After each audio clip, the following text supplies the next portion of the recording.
What's your favorite painting? Now? Of everything that you've ever done. That is a good question. You have to tell me categories, the faces. Well, okay. Give me, is that how you break it up? I don't know. To be honest with you, I think I like to say my last painting is my favorite. Mm-hmm. But, you know, for example, the newest one, the first, it's with a man and a woman. It's a close-up of them, and you could see they're about to whisper something secret to one another that's only meant for them. And I call it the first so people just could create their own story. And I just love that one. Gosh, I love the family with the leopards. So it's so diverse. I love everything, but I appreciate everything. You talked about the fact that your family was not religious. Yeah. Yes. And now are they religious? Are you a strict Christian, or what you know, how does that play into your life? I have to tell you, we went through almost everything. We went through being Christian to being a Catholic. We just studied Buddhism. But at this particular point, I think every single of my siblings, they have their own little, their own path, their own spiritual enlightenment that they're reaching. I have my own, my parents have theirs, and my brothers have theirs, and I cannot say what they believe in or what they are going, what path that they're choosing, but I could say that for me, I'm the same person when I was 4 years old. I haven't changed, and since nobody taught me who God was, I found God myself, and He's been there for me through the years. And so I don't belong to any denomination, yeah. Exactly, or religion. I just belong to God. You're spiritual. I'm spiritual. The whole family is Perfect. spiritual. I like that. Yeah.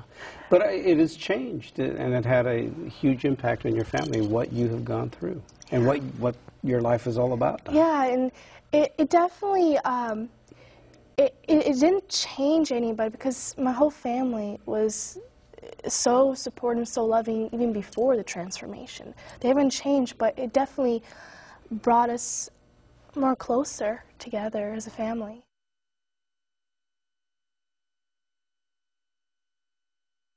Now, I would take it that you've probably had criticism of your work. Oh, and yes. You've also had people question about the visions and all of these types of things. How do you handle that?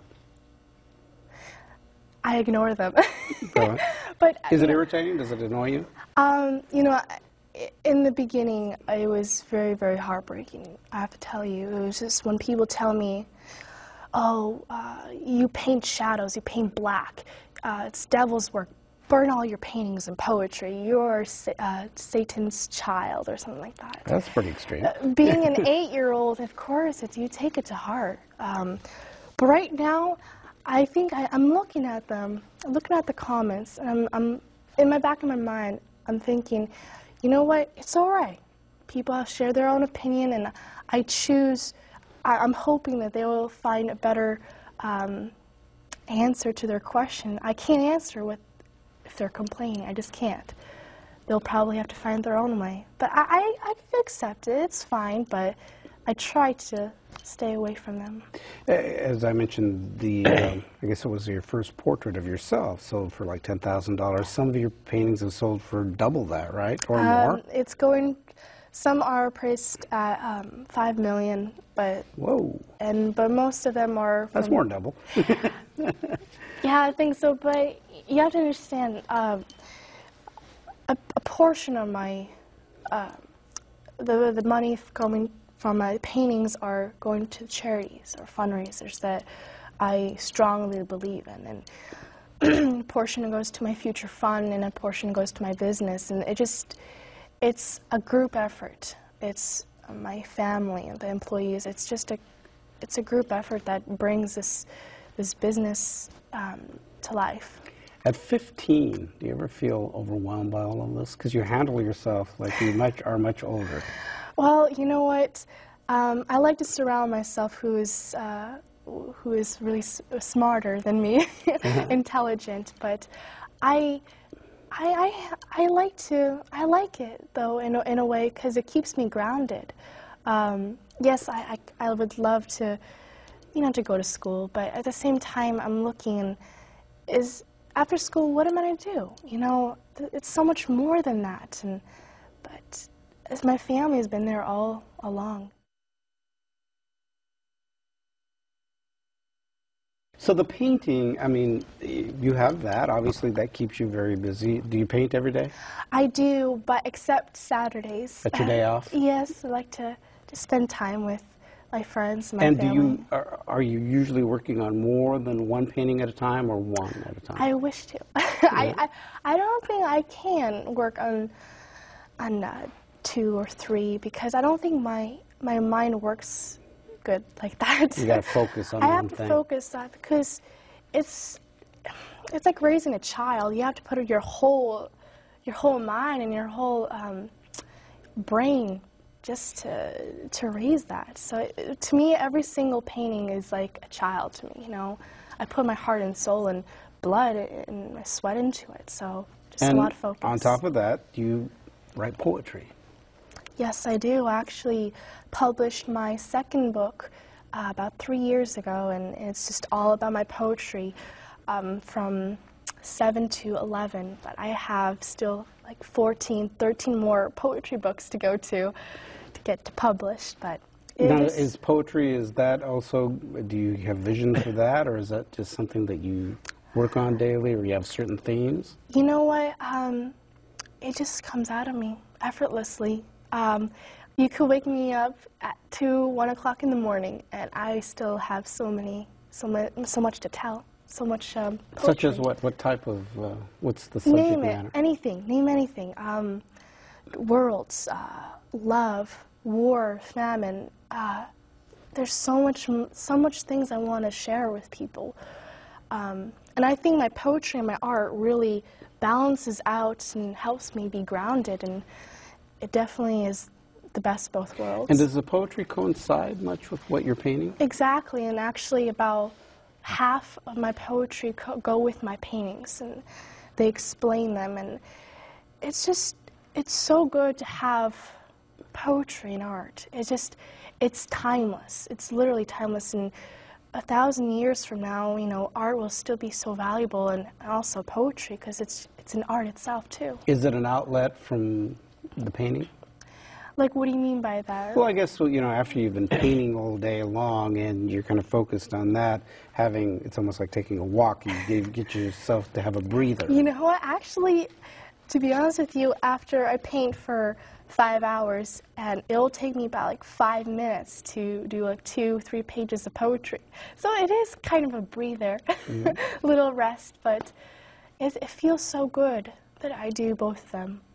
Now, at 15, I suppose a lot of young people your age would be thinking about what they want to do beyond high school. Yes. Now, are you looking to go to college, or have you already been in the school of life here, and you figured you're doing what you're going to do for the rest of your life?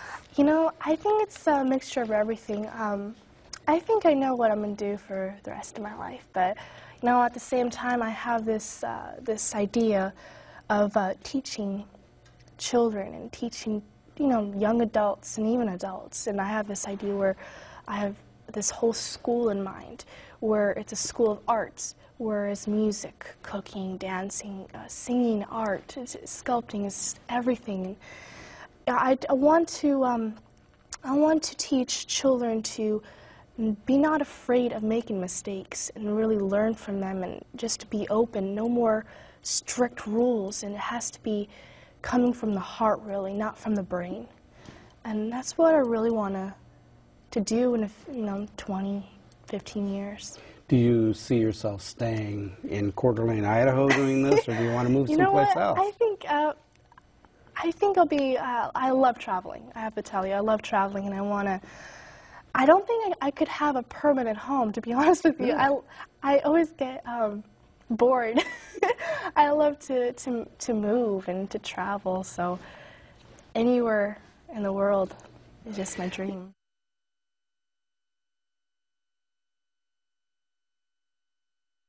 at a very young age, as you mentioned, you get to appear with Oprah. Oh, I know yeah. that you've been on other television shows, Late Show, The Craig Ferguson comedy show, Oh, obviously. yes. Those kinds of experiences for you, how have they been? How have they opened you up? They taught me a lot.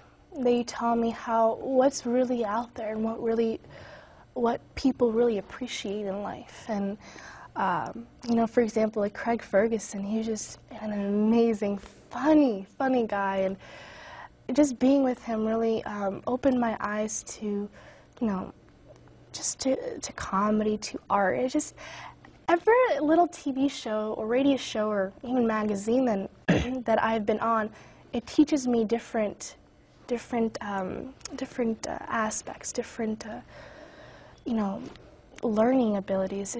It's really keeps me grounded, and I like that a lot. It's a good life experience, I take it, for all of this. Exactly. But being so young and having so much attention and having all of this work, do you ever feel overwhelmed by it all?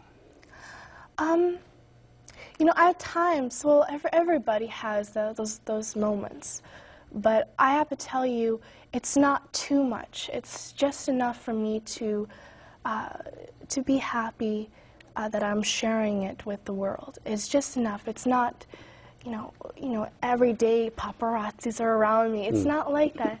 I think it's the way it is right now. Is just it's comfortable, but yet you're still having fun at it. And you get an opportunity to get out and speak. As you're here in Seattle, you had a chance to share some of your work.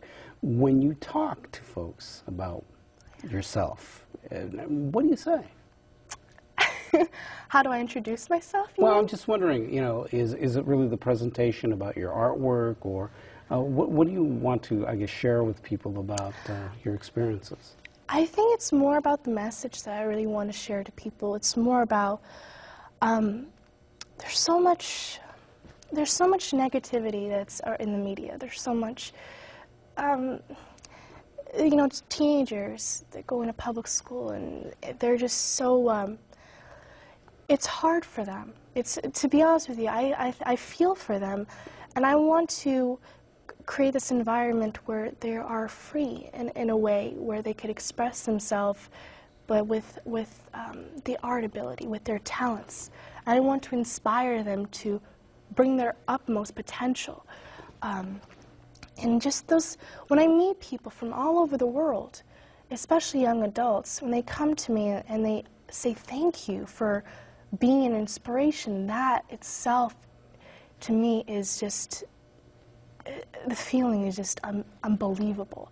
Because, you know, to inspire someone, it's priceless. To be honest with you, there's no words to describe. And it inspires you, I take it. Oh, most definitely, yes, it does. It just, like I said, I'm speechless when they say that.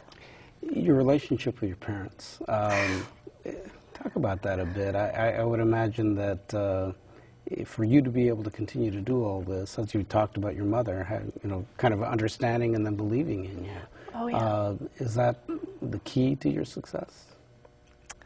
I think that's one of my keys to success is my family, my friends, my spiritual connection, and just the fans, really. But definitely my family is a big part of it. Akiane Kramarik, thank you very much for your time. I'm sure we're going to see much more of your great work in the future, and best of luck to you. Oh gosh, thank you so much. Good to have you here.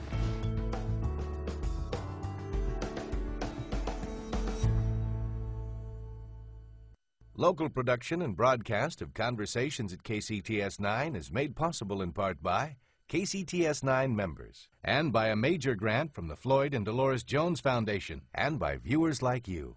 Thank you.